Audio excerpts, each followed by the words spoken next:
Bueno, ¿cómo se sienten en esta segunda parte? ¿Verdad que es emocionante lo que ha pasado, sobre todo los reconocimientos?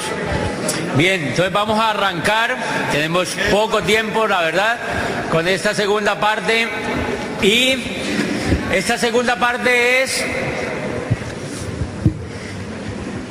para mí en el negocio, pues de las partes más importantes, porque cuando yo oí un diamante que contaba en CDs que él se había hecho diamante, yo dije, yo entonces, ¿por qué no me puedo hacer diamante?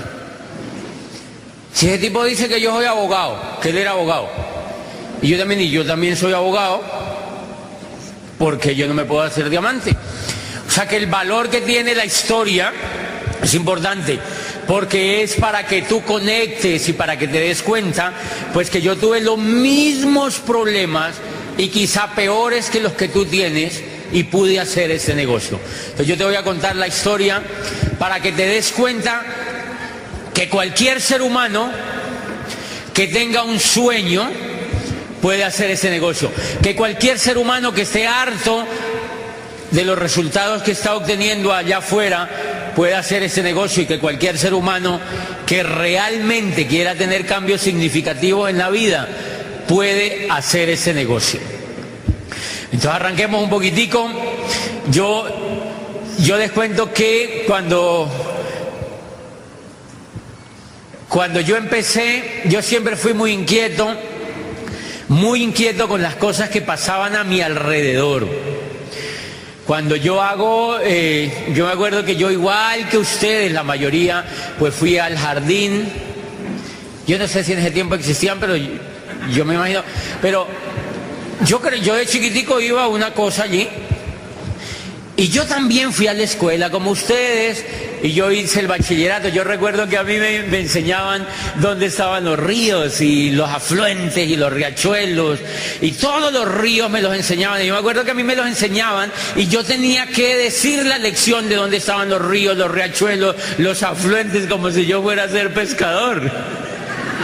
Y a mí eso no me gustaba. Yo decía, pues miren, yo también estudié todo el bachillerato, toda la escuela, el bachillerato, y miren lo interesante, yo no me acuerdo de nada. De nada. ¿Alguien se acuerda? Yo no me acuerdo de nada. Entonces uno dice, qué pecado esos 15 años, ¿verdad? Ay, no, qué pecado. 15 años uno en esa cosa y uno no se acuerda de nada. Pero también uno se pregunta, ¿qué hacía mi papá conmigo allá en la casa? Por fortuna me entretuvieron al menos, y eso hay que valorarlo, o sea, ¿bien? Entonces cuando yo salgo de esa cosa, yo no me acuerdo de nada. Yo lo único que me acuerdo es que en el país hay 3 cordilleras. Son 3 o 4, 3, ¿verdad? 3. Pero a mí me encanta hoy, porque yo hoy las veo cuando paso en avión. Y yo digo, ay, sí, mira las 3 cordilleras que los profesores me enseñaban. Claro, esas son. ¿Que cuál es la central, la oriental y la occidental? Ay, pues yo todavía no estoy como muy interesado en definir exactamente cuál es. ¿Para qué? El día que yo tenga un problema, yo voy y busco cuál será la de la mitad, cuál la de acá. ¿Ahora para qué? Por eso yo nunca aprendí nada en eso. Yo no me acuerdo absolutamente de nada, de nada. Si alguien se acuerda, viene acá y yo le doy un bombombón. Yo traje unos bombombones acá.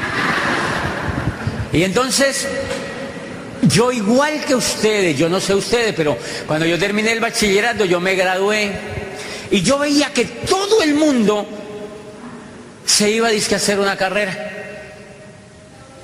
Entonces unos se iban para Popayán, otros se iban para Medellín, otros se iban para Bogotá. Todo el mundo quería irse a hacer una carrera, o sea, se querían hacer salchicha. Todo el mundo se quería ir para las universidades. Y entonces yo dije, ¿yo qué hago? Yo decía, ¿yo también qué hago? Entonces yo dije, no, pues entonces tocará irse a hacer una carrera. Claro, porque la familia te pregunta, ¿qué vas a hacer? Ya acabó eso, ¿ahora qué va a hacer? Entonces a mí mi familia me preguntaba, ¿qué va a hacer?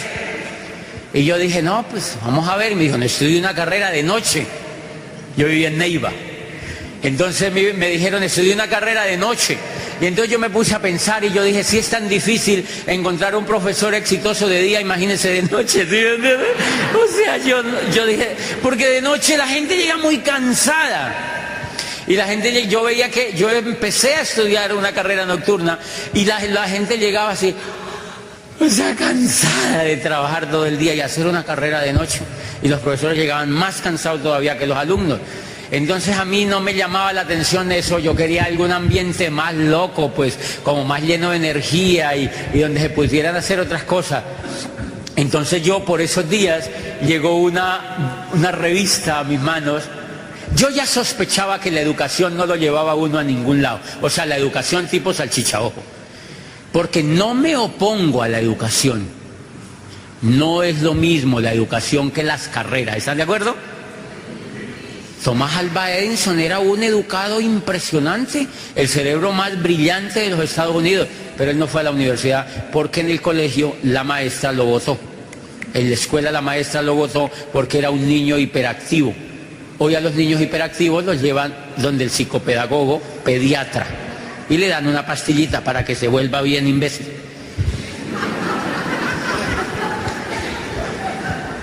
Pero como en ese momento no habían psicopedagogos, pediatras, entonces a Thomas Alva Edison lo sacaron de la escuela y la mamá le prestaba cartillas y bueno, esa es otra historia, pero él era un tipo educado.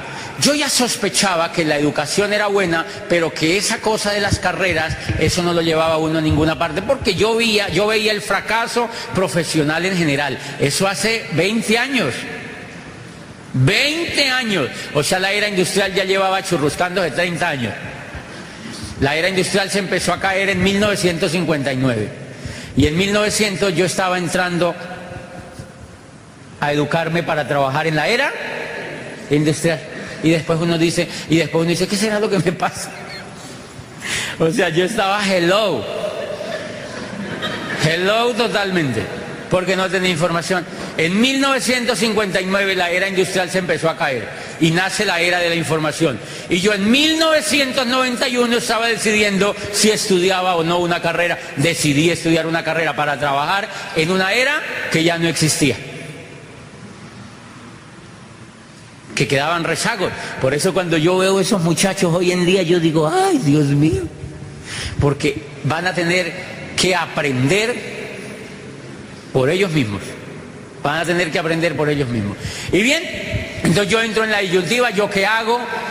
Y por esos días llegó a mis manos una revista que se llama Diners, una revista de una tarjeta de crédito, y allí decía, yo estaba escogiendo como para dónde me iba porque yo de noche no quería estudiar, y entonces en esa revista decía Academia de Presidentes, y mostraban una foto de un claustro, y decía abajo, en una letra bonita, decía, la Universidad del Cauca, en Popayán, es la única universidad en Colombia por cuyo claustro de la Facultad de Derecho han pasado 16 presidentes de la República. Y yo dije, yo soy uno. Entonces yo dije, yo me voy para allá. Porque yo en el colegio había sido inquieto. Yo había sido inquieto en el colegio y me gustaban trabajar con la gente y a mí me parecía bonito eso.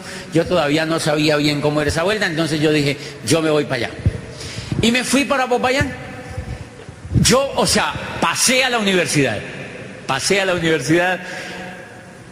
y a mí me preguntó mi familia, me acuerdo que mi papá me preguntó, yo ya había pasado, tenía todo listo para irme y me preguntó mi papá y me dijo, ¿y con qué va a vivir en Popayán? Y yo dije, oye, ¿verdad? Yo no me he puesto a fijarme en eso. ¿Con qué voy a vivir en Popayán? Pero me hice el loco y no me puse a fijarme en eso, porque si me ponía a fijarme en eso, no me iba. ¿Se acuerdan que yo les contaba por qué los cucarrones vuelan? Porque los cucarrones son físicamente, no pueden volar, son muy grandes y las alitas chiquiticas. Ellos físicamente, si los llevaran a una cosa de física, ellos les demuestran con un estudio científico que no pueden volar. ¿Por qué vuelan? Porque ellos no conocen el estudio. A ellos nunca se lo han dicho. Ni les importa. Cuando esos cucarrones entran a la facultad, ellos nunca vuelven a volar. Entonces, yo no sabía con qué iba a vivir a Popayán y me fui. Y empecé allá. Y miren, interesante, yo voy a la clase Y yo veo que los profesores, se va un profesor y me explica en el tablero derecho laboral. Y yo, el jueguito era así, él me enseñaba en el tablero, yo copiaba en el cuaderno, él me dictaba en el tablero, yo copiaba en el cuaderno, él sacaba de un libro, o sea, él sacaba en borrador lo que ya estaba bueno en el libro, lo pasaba en borrador acá, yo lo pasaba peor a mi libro, a mi cuaderno. Después yo le repetía eso en el examen al profesor y de acuerdo a la fidelidad que yo le repitiera, yo pasaba o no pasaba. Y yo dije, qué juego tan maluco eso, ¿verdad? Entonces a mí eso me empezaba a hartar porque yo digo, hello, ¿qué es esto? Y a mí eso me empezó a hartar. Y el profesor de Derecho Procesal también me explicaba y me pintaba en el tablero dónde quedaba el tribunal. Decía, mire, este es el juzgado, usted viene y pasa la demanda por aquí, el secretario está aquí, tiene 3 días aquí, usted pasa la demanda por aquí, mete la plata por acá y entonces ya sale el fallo. O sea, era todo como el procedimiento, ¿no? O sea, era como el procedimiento y yo decía, qué arte. O sea, y yo le decía, una vez le dije al profesor, ¿y por qué no nos lleva a los juzgados que son aquí a 3 cuadras? Me dijo, no, pero aquí, esto es acá, ¿sabes? Deje así, siga haciéndose salchicha, o sea, tranquilo, deje así. Entonces, como a mí me hartaba eso, yo me empecé a volar para la biblioteca. La universidad tenía una biblioteca grande y entonces yo me metí a la biblioteca y yo me volaba de las clases y me iba a la biblioteca. Y yo empecé a encontrar libros que me empezaron a gustar. Ojo, yo no tenía con qué vivir en Popayán, para que no digan que yo era un niño rico, que me mandaban mis papás plata. No, yo me fui sin saber con qué iba a vivir. Y es increíble, nunca me faltó nada. Nunca me faltó nada. Yo estoy trabajando desde los 14 años. Desde los 14 años yo empecé a trabajar, porque en mi casa me enseñaron, desde niñito me enseñaron que yo tenía que ganarme la vida por mí mismo. Y me hicieron el mejor bien que un padre de familia le puede hacer a un hijo. Esos niños que les dan todo y que les dan todo, los vuelven niños diferentes totalmente. O sea, son niños de 30 años, empiezan, ¿qué hubo papá? ¿Qué hubo papá? ¿Qué hubo papá? Y sinceramente los vuelven niños especiales, o sea. Los vuelven niños especiales, ellos no son competitivos en la economía porque los papás les cobijan la neurona con la iniciativa. A mí, por fortuna, el mejor regalo que mi padre y mi madre me hicieron fue que nunca me dieron nada. Uno, porque yo creo que ellos intuían, y segundo, porque tampoco podían, es decir. Entonces nunca, fue el mejor herencia que ellos me dejaron, ¿ok?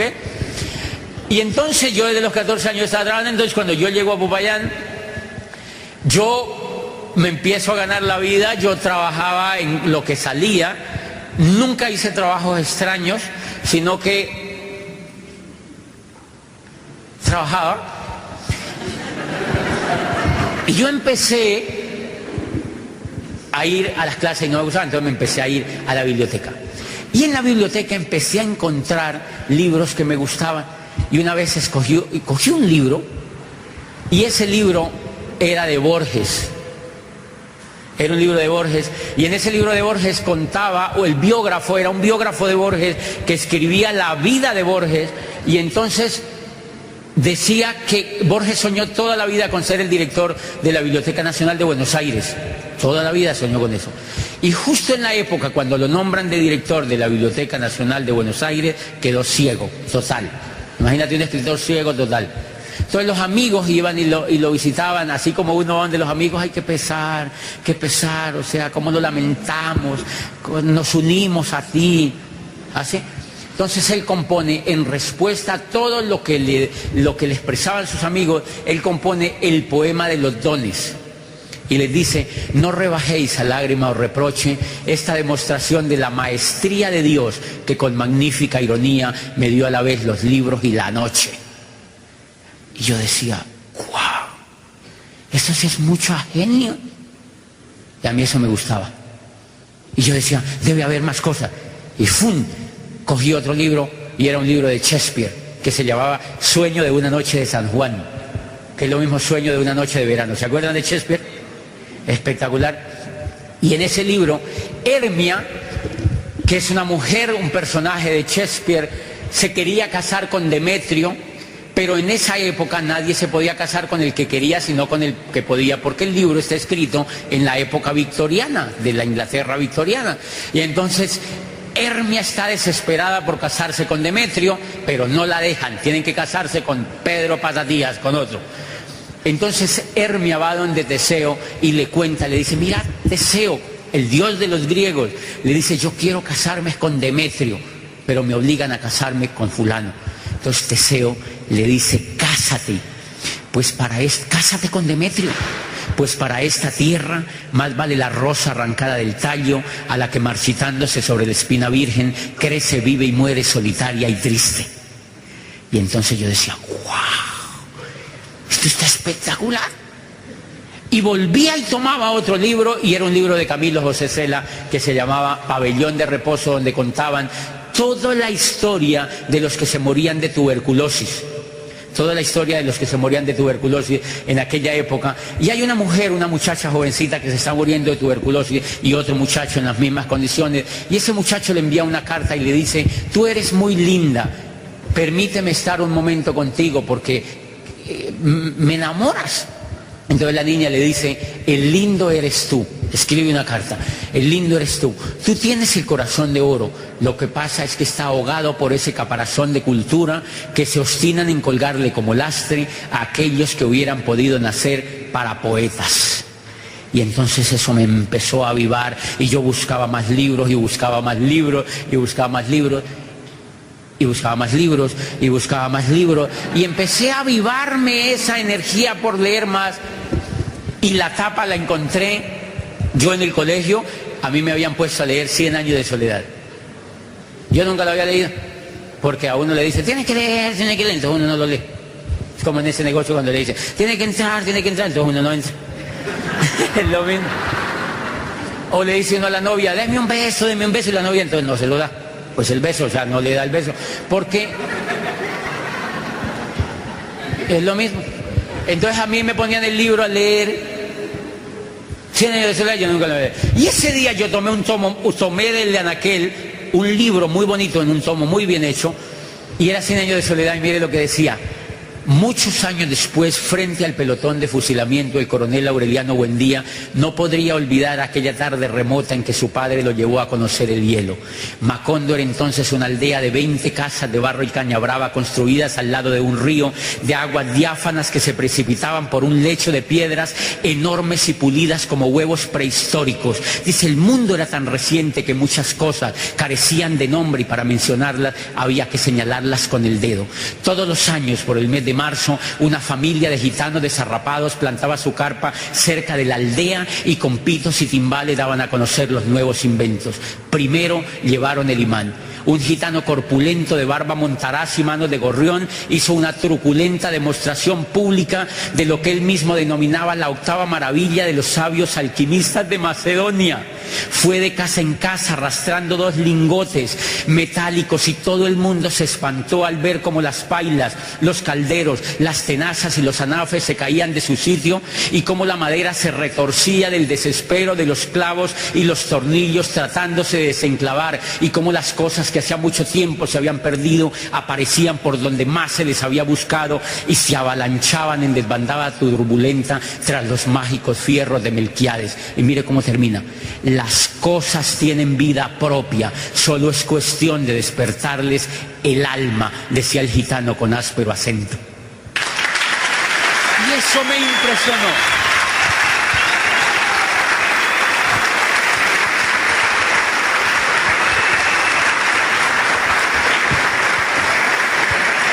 Y yo me quedé atónito en la última parte.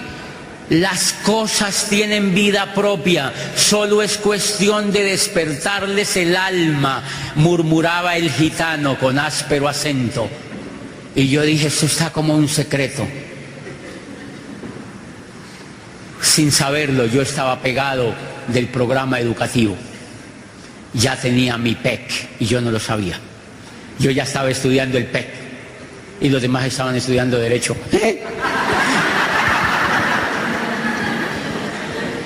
Y entonces yo iba a clase también Y yo pasaba, y ¡fum! Terminé las asignaturas. Señores, y eso que yo leía me empezó a impresionar tanto. Me empezó a impresionar tanto, me empezó a gustar tanto, Allí aprendí lo que era importante el reconocimiento. Yo me acuerdo muchísimo que en toda esa búsqueda me encontré con una obra preciosa de Ben Jonson. Ben Jonson era enemigo público de Shakespeare, y Ben Jonson era público enemigo de Shakespeare, pero cuando él ve que Shakespeare se alza en calidad y en gloria, le escribe una carta espectacular. Le dice: confieso que tus escritos son tales que ni hombre ni musa pueden alabarlos suficientemente. Alma del siglo, aplauso, ingenio, asombro de nuestra escena. Eres un monumento sin tumba y vivirás mientras viva tu libro. Haya inteligencia para leerlo y elogios que tributar. Y terminaba diciéndole: triunfa, Bretaña mía, porque le has dado al mundo a uno de tus mejores hijos, a quienes todos los escenarios de Europa han de rendir homenaje, porque tú no eres de un siglo, tú eres de todos los tiempos, dulce cisne de Leibón. Reconocimiento. Y eso me impresionaba. Y entonces, ¿saben qué empecé a hacer? Empecé a invitar amigos a la cafetería y yo les contaba lo que yo leía. Y empezó a nacer una tertulia. Y nos empezábamos a reunir en la cafetería, yo les contaba: mirad lo que encontré. Y él me decía: ¿en serio? ¿Eso está en ese libro? Y ellos empezaron a habituar a los libros, y ellos también encontraban libros, y empezamos a hacer una pequeña tertulia, y esa tertulia crecía, y nos reuníamos los jueves, y nos reuníamos los sábados, y yo empecé a hacer una actividad de asociación para los que les gustaba leer. Y esa asociación la hacíamos cada 2 meses, y por esa asociación pasaron más de 1.500 universitarios de Popayán. Más de 1.500 se pegaron a esa asociación, a las tertulias. ¿Y qué descubrí? Que la gente estaba ávida de crecer por dentro, y las universidades los estaban secando. Les estaban secando el cerebro con esa información tostada que les meten, que no sirve para nada. Nosotros estábamos empezando a descubrir una fuente de información de liderazgo, de crecimiento humano, de desarrollo, de espiritualidad, de progreso espiritual, de progreso por dentro. Y entonces la gente se empezó a pegar a eso. Cuando yo termino asignaturas, un muchacho de aquellos que está en las tertulias está en una reunión de rectores, y uno de esos rectores de una universidad privada dijo: yo necesito una persona, si ustedes saben, para que sea algo así como vicerrector de la universidad. Y entonces ese muchacho, que era amigo mío, dijo: yo conozco uno. Y entonces me referenció a mí. ¿Se acuerdan que yo ya sabía, porque yo había aprendido? Toda esa historia me llevó a leer a Alvin Toffler y me llevó a leer una cantidad de cosas, y yo ya había sabido allí en todas esas lecturas que el empleo era la evolución de la esclavitud. Y entonces yo no quería ser empleado. Yo les conté que yo me quería, desde chiquitico, yo había visto desde la edad de 5 o 7 años que en mi casa había un cuadro, en una casa de una tía, la tía Yuca, no, mentira, es otra tía, había un cuadro lindísimo de una torre, de la torre de Coltejer en Medellín. Entonces a mí me impactaba tanto el edificio y las calles como se veían allí, que yo decía: cuando yo sea grande yo quiero vivir en Medellín. Claro, porque para un niño que no ha vivido en una gran ciudad eso es un sueño. Y entonces yo tenía esa imagen en la cabeza. Yo dije: yo termino este derecho y yo me voy para Medellín. ¿Hacer qué? No tengo ni idea, pero yo me voy para Medellín. Entonces, cuando ese muchacho me referencia a donde ese rector, me llaman y me dicen: mire, es que hay un puesto aquí en la universidad, no sé qué. Yo dije: ay, puesto. Yo pensé, yo no me había graduado. Y entonces me dijeron: venga a una entrevista, queremos hablar con usted. Y entonces yo dije: bueno, yo había aprendido a vender seguros de vida, porque un profesor me había dado la oportunidad de entrar a una compañía de seguros, y yo era excelente asesor de seguros. Y entonces yo me ganaba la vida con eso. Simplemente me firmaban un papel y me pagaban. Era genial. Era genial, yo dije: ay, qué chévere. Y los demás es que dependiendo del papá. Y a mí me llegaba mucho mejor plata. Yo estudiaba por la mañana y trabajaba por la tarde. Entonces, cuando a mí me llaman de que ese muchacho me referencia, me llaman de que había un puesto en esa universidad, yo dije: bueno, vamos a ir.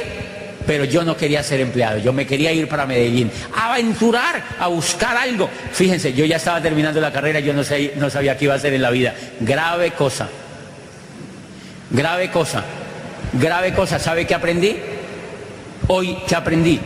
Yo llevaba en ese momento 20 años estudiando y tenía lo peor que a un ser humano le pueda pasar, desenfoque total. No sabía para dónde iba. Después de estudiar 20 años y ya iba siendo abogado y me iba para Medellín a ver qué encontraba. Desenfoque total. ¿Ustedes creen que ahí puede haber éxito? No, ya se perdió la mitad de la vida y usted no sabe para dónde va. Y entonces aprendí una cosa que en pedagogía es gravísimo, pero esto es aquí entre nos. ¿Saben cuál es el peor daño que la educación tradicional le hace a la gente? Que la desenfoca, porque le enseñan tantas cosas que uno no sabe para qué sirve. Entonces han visto muchachos, yo estudiaba, allá se me graduaban administradores de empresas, ellos se sentaban y le decía, Jair, dígame una cosa, usted ya se graduó de administrador, dígame qué sabe, usted qué sabe hacer. Y él se quedaba viéndome así con la carota y yo le decía, ¿cierto que no sabe nada? No saben nada. ¿Por qué? Porque les enseñan, le vuelven esa cabeza como una piñata. Como una piñata. El éxito es de los que se enfocan en algo, señores. Y la educación está hecha para desenfocar a la gente.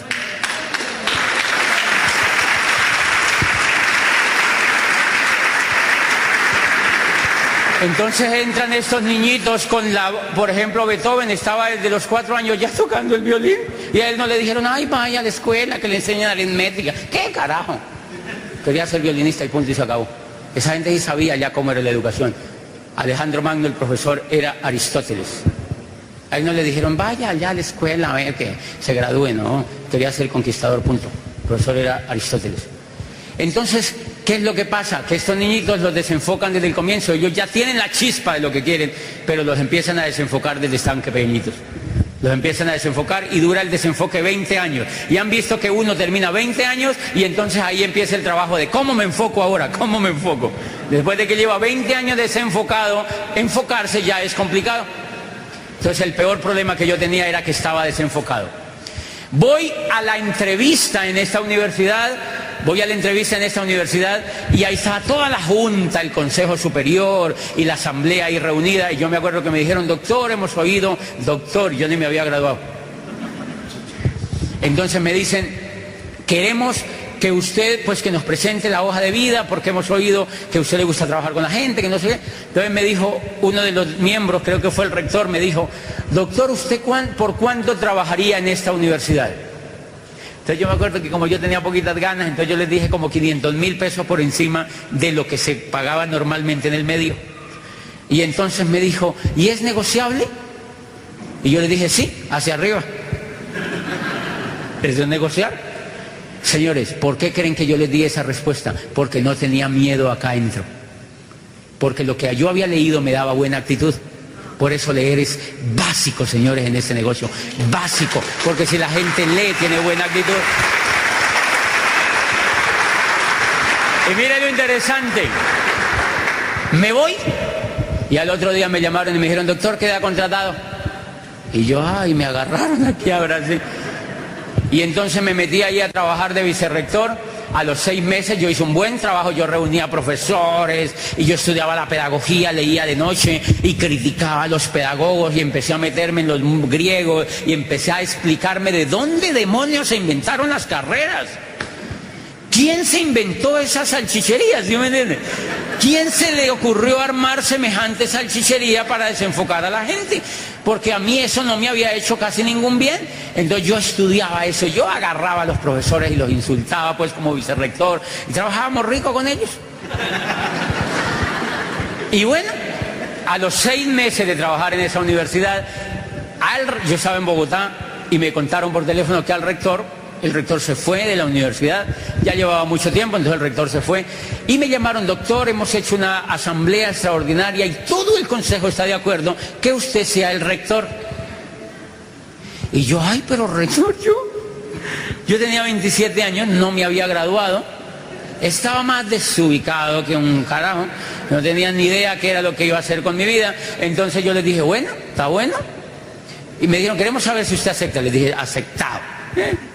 Y volé a Popayán, me posesioné y me dijeron, pero hay un problema, usted no se ha graduado. Si se dan cuenta que usted no se ha graduado, los estudiantes hacen una protesta. hacen una protesta, obviamente, y el estatuto no permite eso, pues tiene que graduarse. Entonces yo dije, ok, yo me gradúo. Y graduarse de abogado es una gincana total, porque a uno lo ponen a hacer una gincana. Es un juego de obstáculos. Para nada. Y bueno, y entonces yo me posesiono como rector, yo no me la podía creer, y yo recuerdo, señores, aquí viene lo más lindo. A mí me había dado clases en la universidad, me había dado ciencias políticas, un profesor que era comunista, totalmente comunista, el tipo comunista, o sea, totalmente mamerteado, totalmente, o sea, bueno, y entonces este muchacho me había dado clase y él y yo no la íbamos mucho porque a mí me gustaba más el liberalismo económico y me gustaba más el progreso de la ciencia y me gustaba mucho más la libertad del hombre, me encantaba. Y entonces cuando él hablaba en clase yo le salía con una teoría de François Fukuyama, por ejemplo, así toda rara, de un profesor de Chicago, y él me decía, ¿usted de dónde se sacó eso? Porque la teoría era buenísima. Entonces él vivía conmigo así como y no me quería mucho. Me quería, creo que era asesinar. Pero no la íbamos muy bien. Pues miren, cuando yo soy nombrado rector me llega una tarjeta y quien firmaba la tarjeta era el decano de la Facultad de Derecho de la universidad. Ese profesor había sido nombrado como decano simultáneamente cuando yo era nombrado rector de la otra. La diferencia era que yo era rector y él era decano. Pues éramos de universidades diferentes, pero él me manda una tarjeta espectacular y decía, nos alegra enormemente que un alumno tan temprano, egresado de nuestra alma mater, aún, pues no decía aún sin graduarse, pero ya egresado tan temprano de nuestra alma mater, ya sea el rector de una de nuestras universidades. Y entonces yo dije, uy, no, entonces yo voy es para arriba en esta vaina, ¿sí me entiendes? Y entonces yo feliz y tal, le hice la tarjeta, así yo casi le enmarco. Y bueno, era el decano. Justo en esa semana, yo dije, bueno, es el decano, me manda a felicitar, es el que no me quiere, yo no me he graduado, ¿será que ablanda?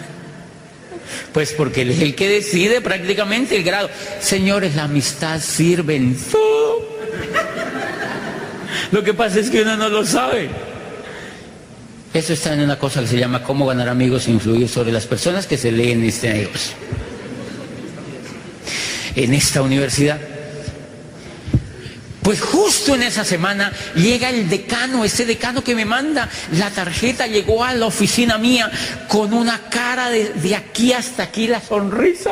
Yo dije, me viene a felicitar otra vez en vivo. Y cruzó, la secretaria me dijo, doctor, el decano de la Facultad de Derecho viene a saludarlo, quiero hablar con usted. Y abrió la puerta y entró con una sonrisa. Yo era la primera vez que le veía los dientes. Porque era medio amargueta, yo nunca lo había visto sonreír. Y yo dije, uy, doctor, pero qué chévere tenerlo acá, mi profesor ilustre. Y bueno, entonces él entró acá a la rectoría, yo me senté, yo tenía una oficina, pues grandotota así, y con unas banderas acá de Colombia y tal, así. Y entonces yo tenía un escritorio así, o sea, un chiquero grande tenía yo así. Entonces, yo estaba sentado allí y este decano entró y me dice, yo ya lo felicité, pero vuelvo y lo felicito, doctor, no sé qué. Yo le dije, ¿por qué está tan contento? Yo lo veo muy contento, yo no creo que sea por mi nombramiento. Y me dijo, no, es que le vengo a contar algo. Conocí un negocio. Eso fue año de 1998. Año de 1998, conocí un negocio espectacular y decía así, es increíble, nos vamos a hacer millonarios, nos vemos en las playas del mundo, nos vamos a hacer millonarios, nos vemos en las playas del mundo. Yo decía, este man se churreteó de ese coco, o sea. Yo dije, qué man tan raro como está. Y él decía, sí, nos vamos a hacer millonarios, nos vemos en la playa del mundo, venga, sentémonos. Y yo le cuento, y yo le dije, negocio de... Porque yo decía, ¿negocio era? Si era remamerso. O sea, esto no lo graban por fortuna, pues. Entonces, Yo le dije, ¿y qué negocio es? Y entonces me explicó, es una empresa de unos productos y que hay jabón y hay no sé qué. Y yo le dije, ¿y de dónde es la compañía? Y me dijo, es americana. Y yo dije, comunista. Empresa americana. Con todo lo que este rajó de los americanos. Y ahora está emocionado con una empresa de jabones que... ¡Es increíble! Esto es Sodoma y Gomorra. La caída del muro de Berlín otra vez aquí con este señor. No, de razón el mundo está desvirolado.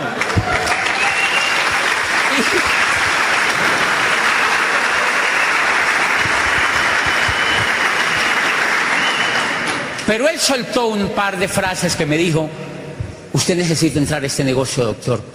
¿Dónde estará dentro de 5 años? Era como un loro que repetía, él lo había oído de alguien. O seguramente lo había oído en cassette. Y él decía, ¿dónde estará usted dentro de 5 años? Y yo decía, no, pues por ahí de presidente de la República, porque yo ya soy rector de esta cosa aquí, o sea, al menos ministro, ¿no? Yo no le paraba bola. ¿Dónde estará dentro de 5 años? Man, está loco. Bueno, y entonces volvió y me decía, nos vamos a hacer millonarios, nos vemos en las playas del mundo. Y yo decía, pero ¿cuáles playas del mundo? Si aquí en Popayán no hay playas, eso a mí no me interesa. ¿Sí? Uno no tenía familiaridad con el mar. Pues bien, en Popayán lo único que hay es un río que se llama Río Molino. Amarillo ya baja, pobrecito. Un río muy contaminadito ya.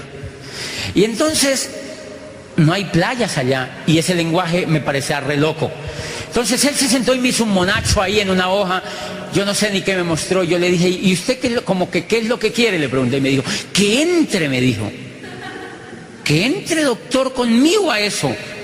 Y vuelve y nos vamos a hacer millonarios y nos vemos en las playas del mundo. Y yo dije, ¿cuánto vale la entrada? Y me dijo, 280.000 pesos. Y yo dije entre mí, ¿tanto? Porque imagínate el sueldo de un rector. O sea, a mí eso me parecía que era como sacarle el pelo a un reloj. O sea, entonces a mí me parecía harta plata. Y entonces yo le dije, ok. Entonces él me dijo, yo pensé en un instante, yo dije, bueno, este es el decano, yo no me he graduado. Este es el decano, yo no me he graduado. Este es el decano, yo no me he graduado. Él tiene mucha influencia en el grado. Este es el decano, yo no me he graduado. Me invita a un negocio de jabones y una vocecita me dijo inmediatamente, entre, idiota.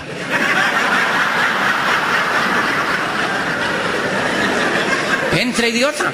Y entonces yo dije, listo, yo entro a esa cosa. Ay, me dolió pagarle eso, como no te imaginas. Yo no sé cómo le pagué, yo no sé cómo hice para pagarle. Yo dije, bueno, todo sea por el grado este de la salchicha, pues. Y entonces, para que me pongan el condoncito ese que le ponen la salchicha, que es el título. Y entonces, bueno, ahí cambió todo. Yo entré al negocio, ya yo no era el doctor ni él era el decano, sino que éramos socios. Entonces ya él me llamaba y me decía, ¿qué hubo, socio? Y yo lo llamaba, hola, socio. ¿Qué hubo, socio? Hola, socio. ¿Qué hubo, socio? Nos vamos a hacer millonarios, nos vemos en las playas del mundo. Le conté a todo el mundo que yo había entrado y no sé qué. Yo sí, pero ojo, las frases, nos vamos a hacer millonarios, nos vemos en las playas del mundo, ¿dónde estarán dentro de 5 años? Me quedaron clarísimas. Yo no entendía nada, pero me quedaron clarísimas. Bueno, el profesor me decía que nos hiciéramos una reunión y que no sé qué, y que le contáramos a más gente. Y yo dije, ¿a más gente? Suficiente con que haya entrado yo, ¿sí me entiendes? Y yo no le hacía caso. Pero yo iba, y yo le dije, bueno, yo no me he graduado, doctor. No se preocupe, socio. No se preocupe, socio. No se preocupe, mi amor. Y entonces yo empecé, yo le dije, ¿cómo así que no se preocupe? Y me dijo, no, vamos a hablar y pues usted es brillante, usted tiene todo, usted estudiaba. Y me dijo, listo, vaya y pida los turnos de los preparatorios. Los preparatorios había que pedirlos como 6 meses de anticipación. Yo fui y me dijeron, hay uno para el miércoles.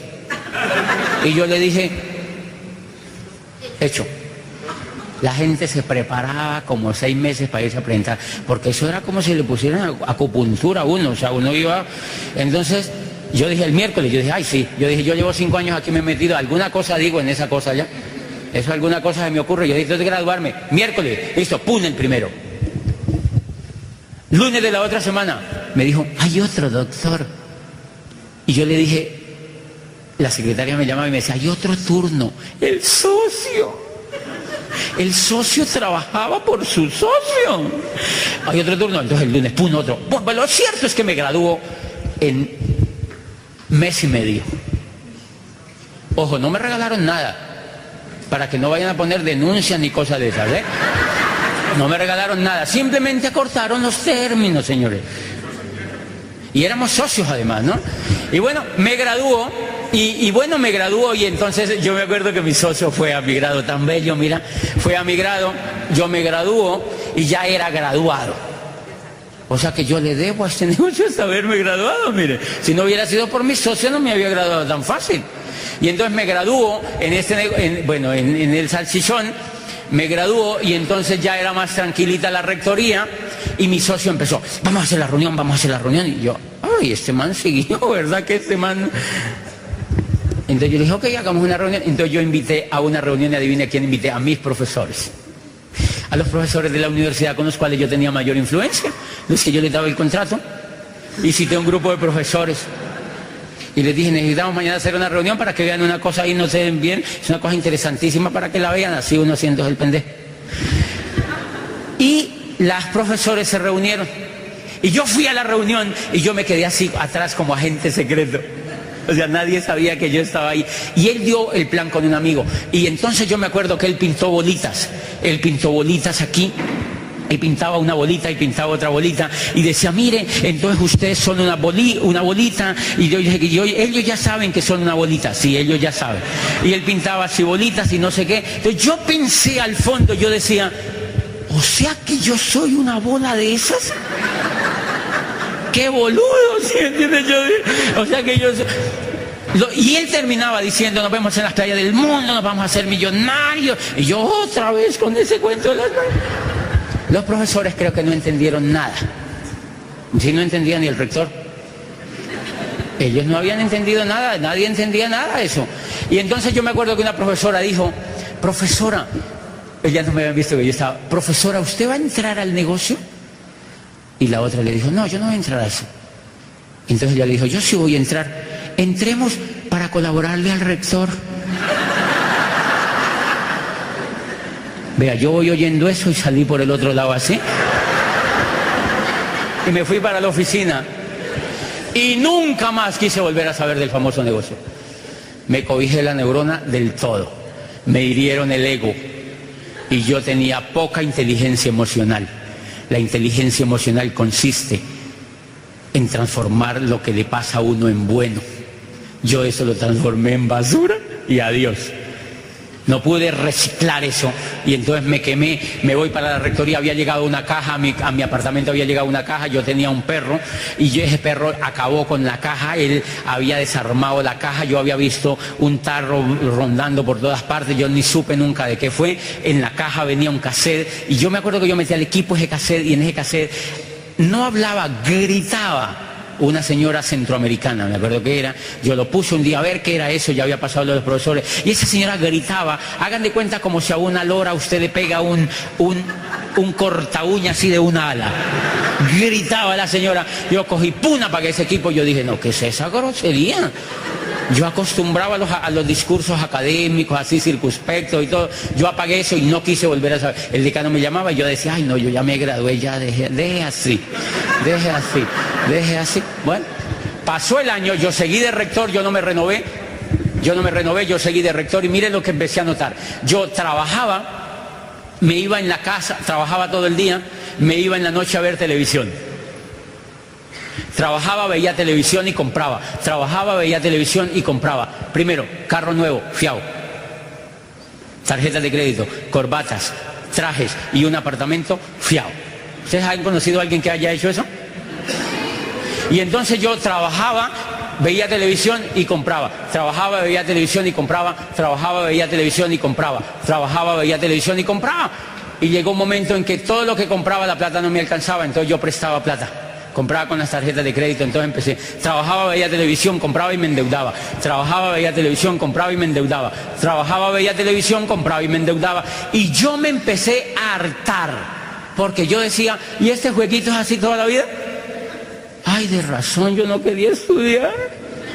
Yo empecé y dije, y eso lo hace todo el mundo. No, qué impresión. Y me empecé a deprimir, pero yo no me daba cuenta. Hoy sé que era una depresión. Me empecé a perder la alegría que me había caracterizado.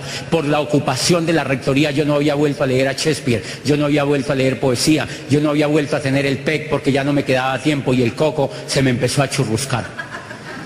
Empecé a sentir tristeza, empecé a sentir que no había futuro, empecé a sentir que no había esperanza. Y se acuerdan que yo había oído que Drucker decía que el mundo no era de los que tenía, sino de los que sabían. Y yo dije, debe ser que yo hay algo que no sé. Y entonces renuncié a la universidad porque encontré un doctorado en Europa para hacer un doctorado en psicología de las organizaciones. Me presenté, después de 2 intentos pasé, porque estaba harto de vivir ese jueguito, de vivir ese jueguito, de vivir ese jueguito, de vivir ese jueguito. Y me presenté a la universidad, una universidad en Europa, y pasé, me aceptaron y me fui. Renuncié ahí mismo a la universidad 1 año antes de que fuera mi viaje para Europa. Y ellos sabían que yo me iba y en 1 año no nombraron rector, esperaron que yo me fuera. Porque trabajamos muy bien y cuando yo me fui nombraron un encargado que no tenía todavía el perfil, digamos, como para asumir el cargo y lo nombraron ahí provisional. Y entonces yo me voy para Europa, hicieron fiesta de todo y ¡fa! Y me fui. Y allí en Europa yo sacaba pecho allá a hacer un doctorado. Cuando llego a la universidad ya habían doctorados hasta para pegar botones. En serio, habían doctorados hasta para pegar botones, mi amor. O sea, se inventaban doctorados ¿para qué? Para todo, por eso es un negocio. Sino que uno no se la pilla, pero eso es un negocio, de eso viven las universidades. Y entonces, ¿cómo les parece que yo me encontraba con gente de Alemania, de Brasil, de Estados Unidos, de Singapur, de no sé dónde, de Chile, de todo el mundo? Y una vez estaba yo haciendo una cola en una universidad para pagar la asignatura en una de las facultades, y un muchacho me saludó y me dijo, ¿tú de dónde eres? De español. Y yo le dije, yo vengo de Colombia. Y me dijo, ah, vienes de América. Y yo, no saben ni que existe Colombia, qué pecado. Y entonces yo le dije, sí, vengo de América. Y me dijo, ¿y a qué has venido a Europa? Era 2001, año 2001, donde todo, ¿se acuerdan? Bueno, entonces me dijo, ¿y a qué has venido a Europa? Y yo le dije, vine a hacer un doctorado, así sacando pecho.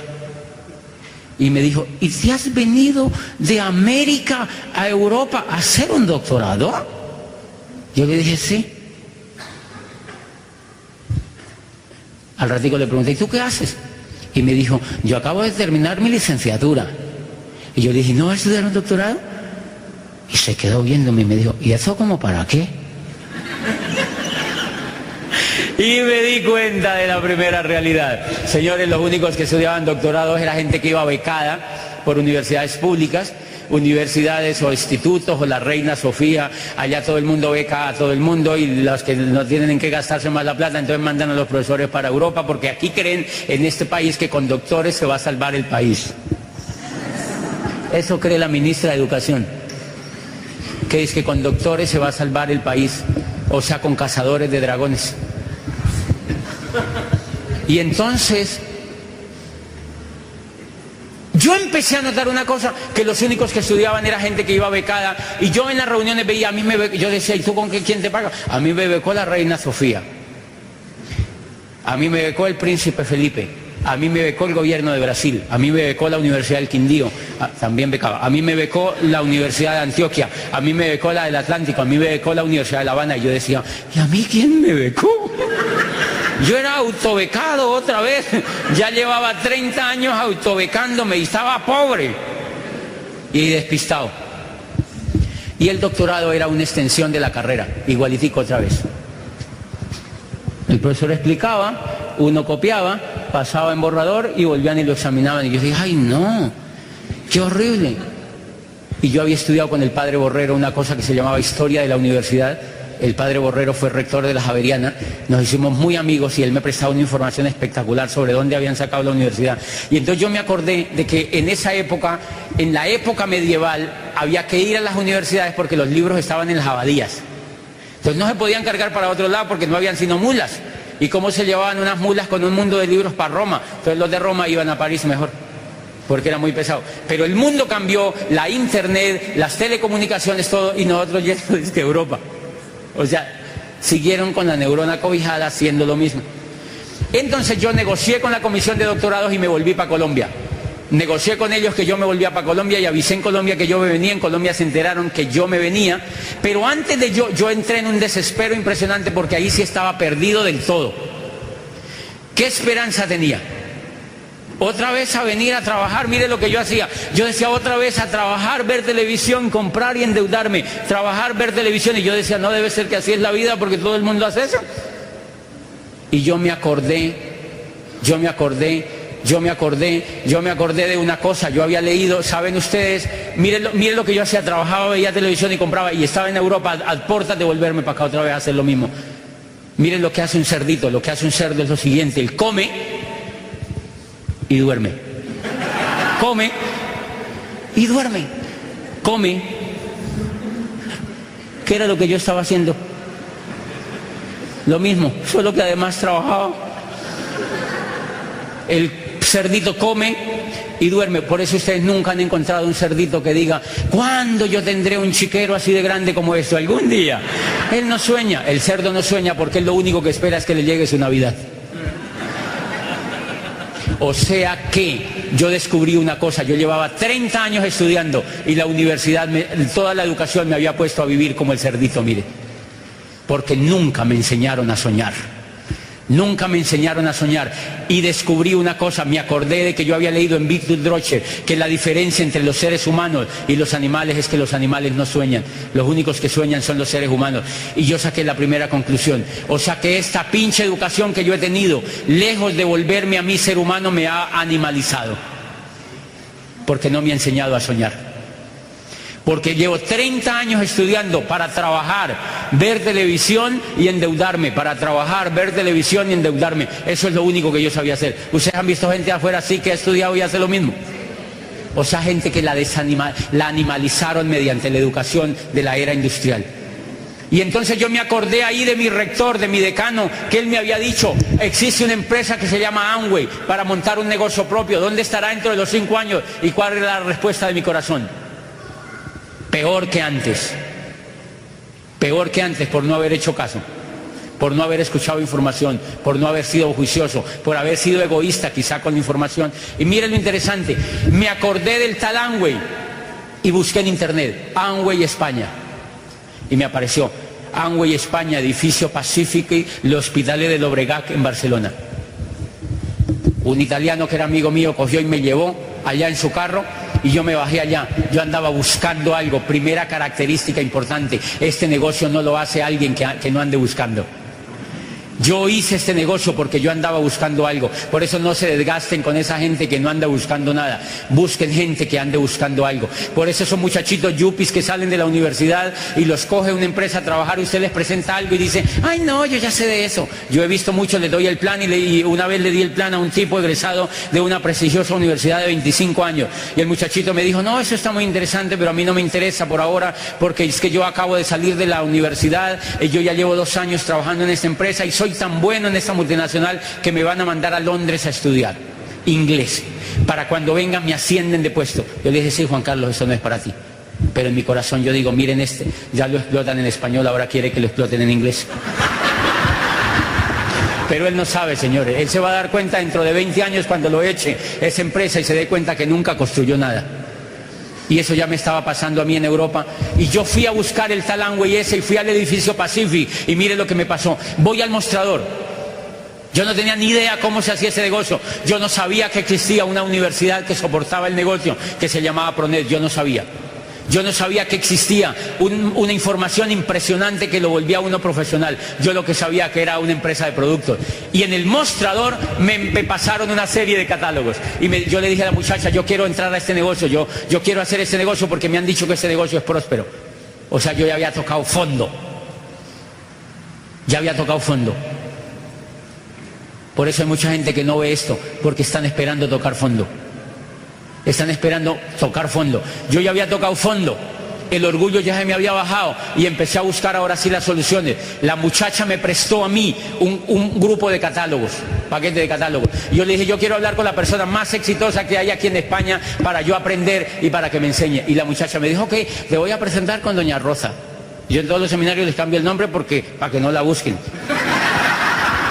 porque si no sería terrible con la señora. Entonces me dijo, le voy a presentar a doña Rosa, fue la de las primeras personas que entró aquí en España. Yo, ok, dame el teléfono. Yo dije, debe ser diamante intergaláctica, así como dice, pues. Entonces yo, Carlos Abel, entonces yo tomé el teléfono y me fui con los catálogos. Y me fui para el apartamento en Barcelona. Y yo me senté allá, yo llegué al apartamento y me senté así. Y yo veía los catálogos y yo decía, yo veía cremas de dientes, jabones, desodorantes, cosas de afeitar, y yo veía esto y yo decía, es rector universitario, columnista de prensa, abogado, psicólogo, estudiante de doctorado, y estoy a punto de entrar a la venta por catálogo.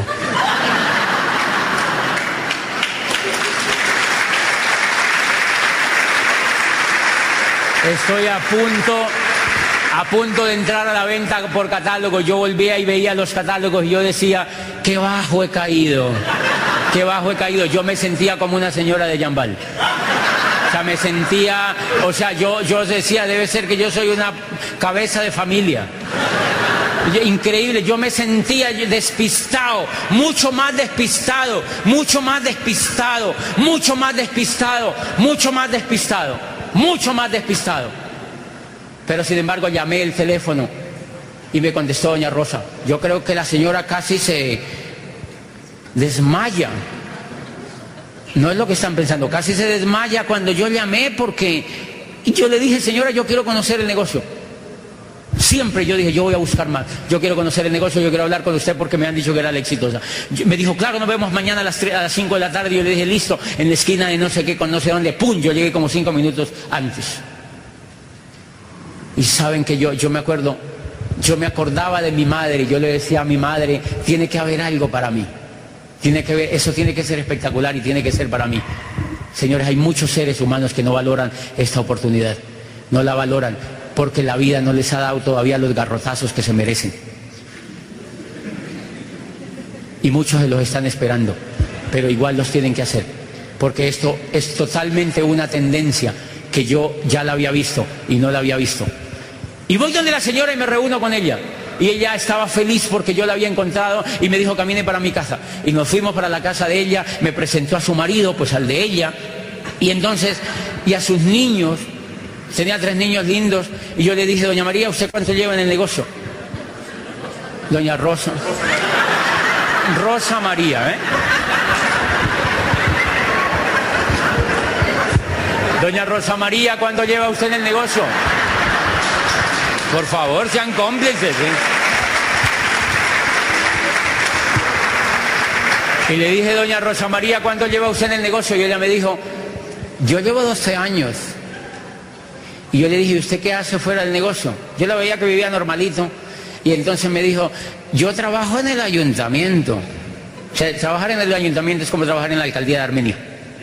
Entonces yo dije, negocio millonario, lleva 12 años y trabaja en el ayuntamiento. No, qué futuro el que me espera, qué futuro el que me espera. No, yo no. El reflejo de lo que tú buscas, fíjate. Yo no sabía cómo funcionaba en el negocio. Yo no sabía que hay personas que se demoran más que otras porque el coco lo tienen diferente a las otras, señores. Porque no se ponen en el camino de la educación rápidamente y porque sencillamente somos diferentes todos. Y esta señora estaba en el proceso, pero yo la juzgaba con los ojos que tenía de rector.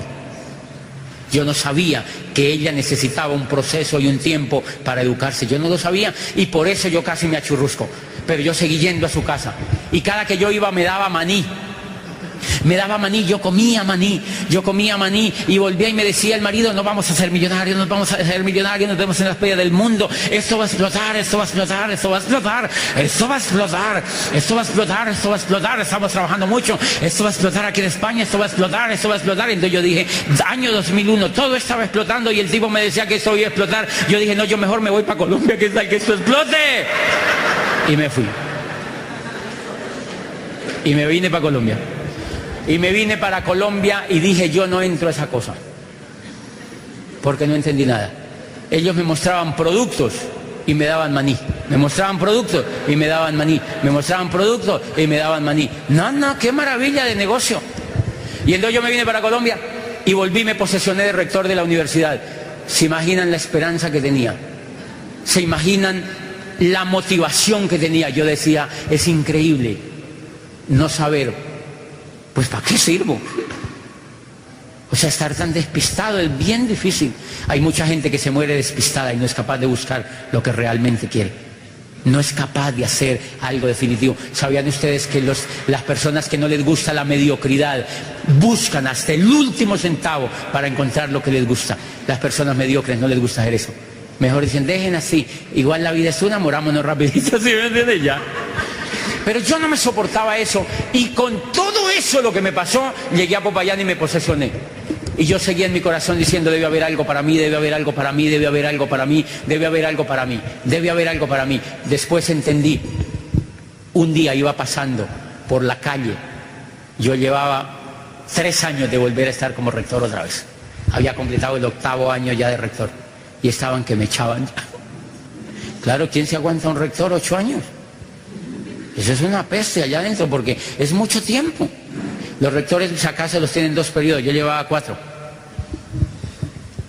O sea, yo tenía, o me tenía que hacer algo, o me tenía que ir a buscar un puesto de menor rango en otra parte. Señores, no había ninguna alternativa otra para mí. Tenía que salirme de esa cosa e irme a buscar una cosa allá afuera de menor categoría, porque esos puestos no abundan, señores. Y entonces yo, antes de eso, me volví presidente de la Asociación de Universidades de allí. Eran 12 universidades y yo era el presidente. Y de todo lo que aparecía me nombraban a mí de presidente. De todo, hasta de la Asociación de Monjitas Descalzas, todo yo era el presidente. O sea, todo me nombraban a mí de presidente y yo lo asumía. Y yo me sentía importante, era como llenándome el ego, pues, porque yo no sabía qué más hacer. Y yo dije, pues si me echan de aquí en alguna cosa, entro a Honoren a trabajar en eso. Porque yo no quería volverme abogado litigante, no me interesaba, porque yo veía la vida que llevaban allá afuera estresada, sin dinero, endeudados y con puras apariencias la mayoría. No todos, por favor, no todos. Y bueno, hasta que un día iba cruzando la calle y apareció un muchacho que yo había visto en la época del rector, en la época del decano. Apareció un muchacho en la calle que se llama Gustavo Ramírez, iba por la calle. Y es increíble, muchacho.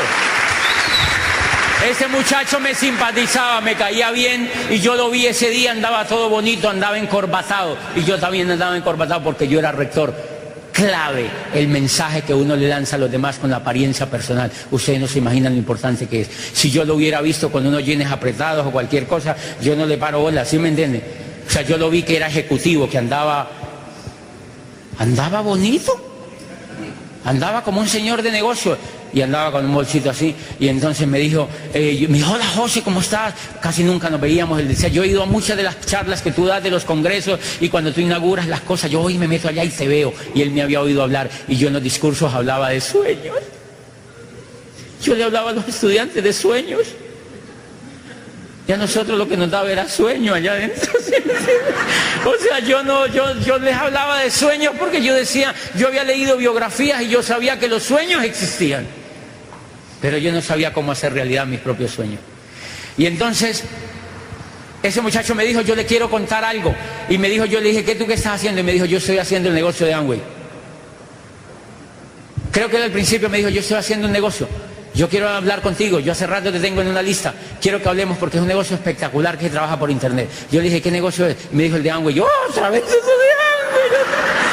de Amway, otra vez. Tercer round, otra vez. Y entonces yo le dije, te espero mañana en la oficina, sin embargo. Y fui a la oficina el otro día y me contó y yo no entré ahí. Y él me dijo, pues entonces cómprate una crema de dientes. Y me dejó una crema de dientes de esa Glister. Y yo le dije, ok, déjame. Y yo le dije, pero yo aquí no tengo plata. Nunca tenía. Entonces me dijo, no, déjatela. Y entonces me la dejó. ¿Y cómo les parece que yo, como a los 3 días me lo encontré en el Parque Caldas de Popayán? Yo iba pasando así de rector, yo iba a otra, porque como yo era el presidente de la Asociación de Universidades, yo iba a todas las 12 rectorías. Y yo entraba de una porque yo era el presidente de las universidades. No ganaba un carajo, pero yo era el presidente de la universidad. Entonces yo iba pasando para allá. Y yo lo vi en el Parque Caldas. Y él iba otra vez bien vestido e iba con un bolsito de esos de cargar guayos. ¿Así? Y entonces yo lo vi de lejos y yo sabía que en ese bolsito llevaba cremas de dientes. Y yo pensé, a ver gente berraca en la vida.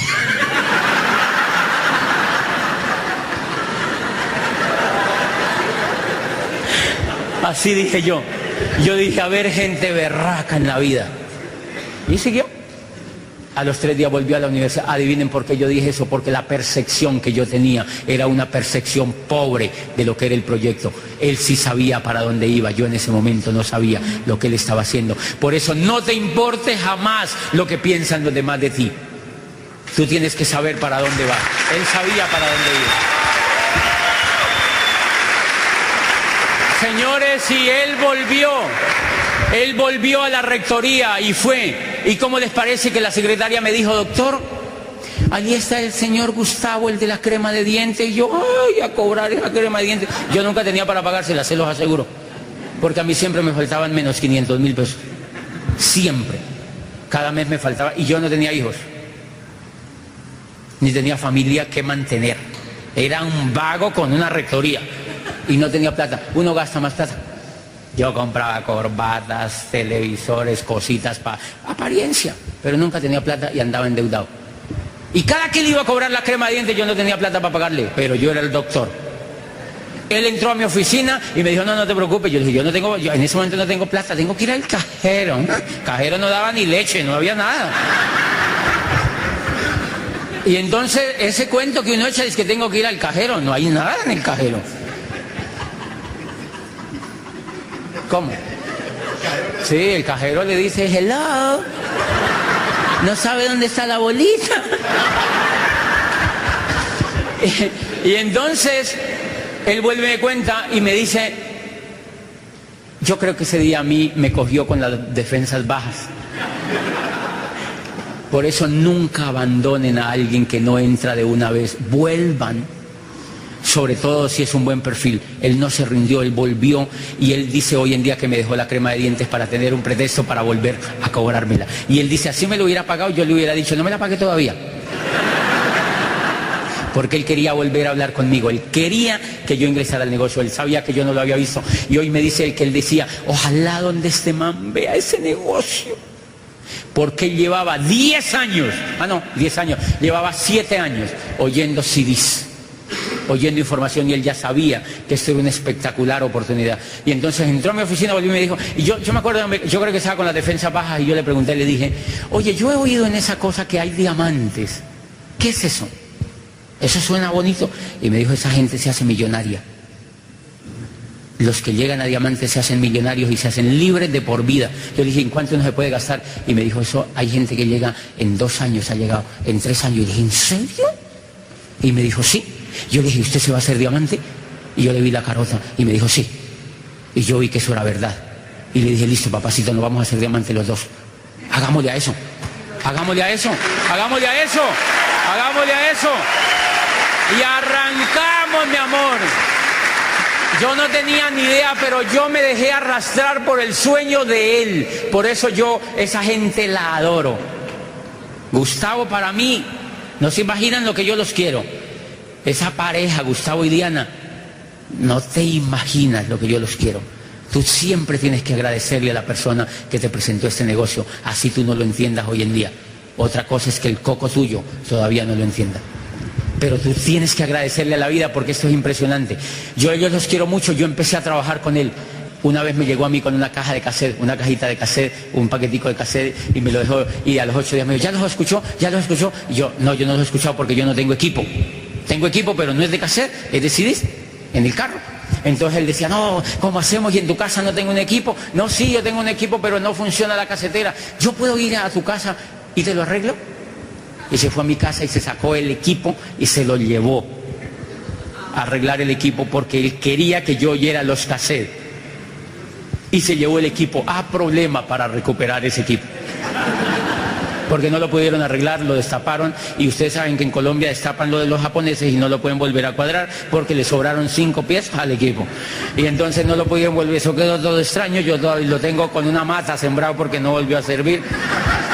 Y bien, él volvió a mi oficina y me dijo, vea, yo le dije, ¿no tiene CDs? Ese negocio que es tecnológicamente avanzado no tiene CDs. Me dijo, sí, le voy a conseguir unos CDs. Eso hay, pero yo no los tengo, le voy a conseguir uno. Y me llevó, ahí mismo unos CDs, me llevó unos CDs. Y un CD se llamaba De nada sirve la técnica si no hay perro. Y lo de Sergio Charo Rivera Y mire lo impresionante, yo lo metí ahí ahora sí a la cosa del CD y empezaba el tipo.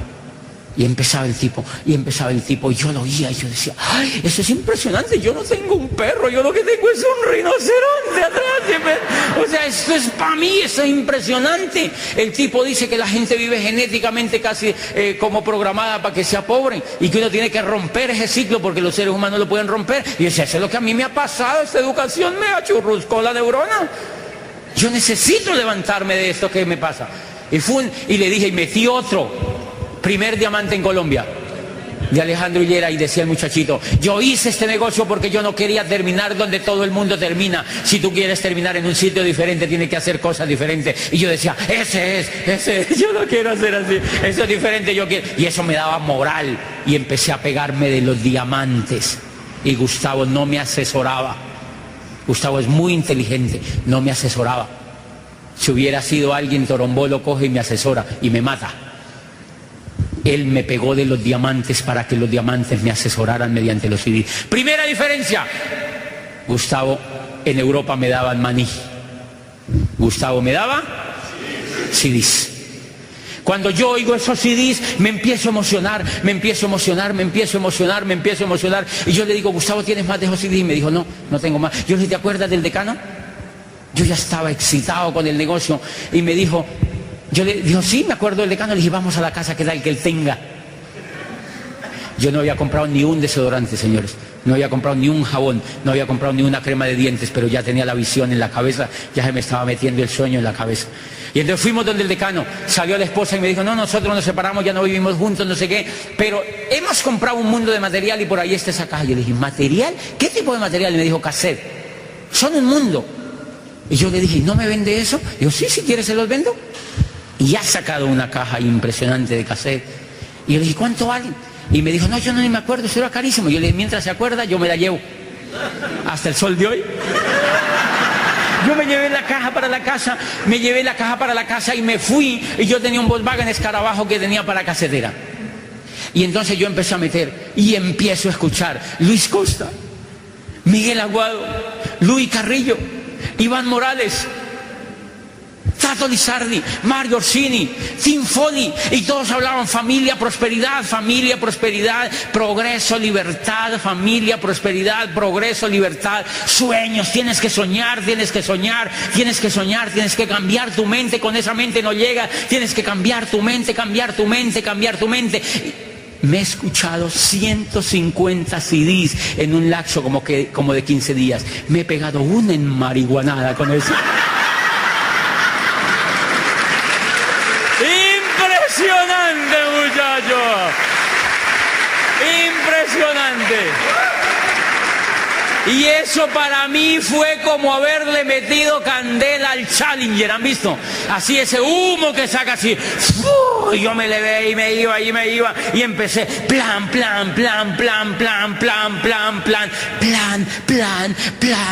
y me decían, eso es sangre, yo ya sé, listo para un lado el otro. Pero como yo seguía plan, los que se morían, no había quien los enterrara porque yo no tenía tiempo para fijarme en ellos. Y entonces como nadie los enterraba, los demás empezaron a dar cuenta que los que se morían nadie los enterraba y entonces se dejaron de morir. Ese es el secreto de este negocio, muchachos. Si tú trabajas y sabes para dónde vas, tú te haces diamante. Porque eso fue lo único que yo hice. Pero estaba emocionado con el sueño. Yo aquí hay gente que le digo, escucha CD, y me dice, sí, hace como un año. Hello. El coco se devuelve donde estaba. Es como la ortodoncia. ¿Saben para qué le ponen eso? Porque los dientes tienen una memoria genética. Y el cable les hace así. Y ellos se vienen así. Por eso es que tienes que pegarte al PEC, por eso es que tienes que pegarte al programa educativo, porque es el que te tiene así. Siempre adelante, siempre adelante. Si tú te despegas, te vuelves para atrás. Por eso no juegues con el programa educativo, y eso es la explicación de por qué la mayoría de la gente no puede hacer ese negocio, porque no son serios en volverse profesionales para volverse diamantes, señores. Lo único que yo hice entonces fue pegarme a ese programa educativo incondicionalmente y plan, plan, plan, plan. Y empezó a crecer el negocio. Vamos a la convención, vamos a la convención, vamos a la convención. Y yo empecé a transmitirle el sueño a otros. Empecé a transferirle el sueño a otros. Y no te imaginas cómo la vida ha cambiado, muchachos. 4 añitos para hacerme libre de por vida. 4 añitos de educación de calidad para ser competitivo en la nueva economía, y pónganme lo que quieran, señores. Nos vemos como diamantes. Buenas noches, Armenia, gracias. Buenas noches y gracias por estar aquí.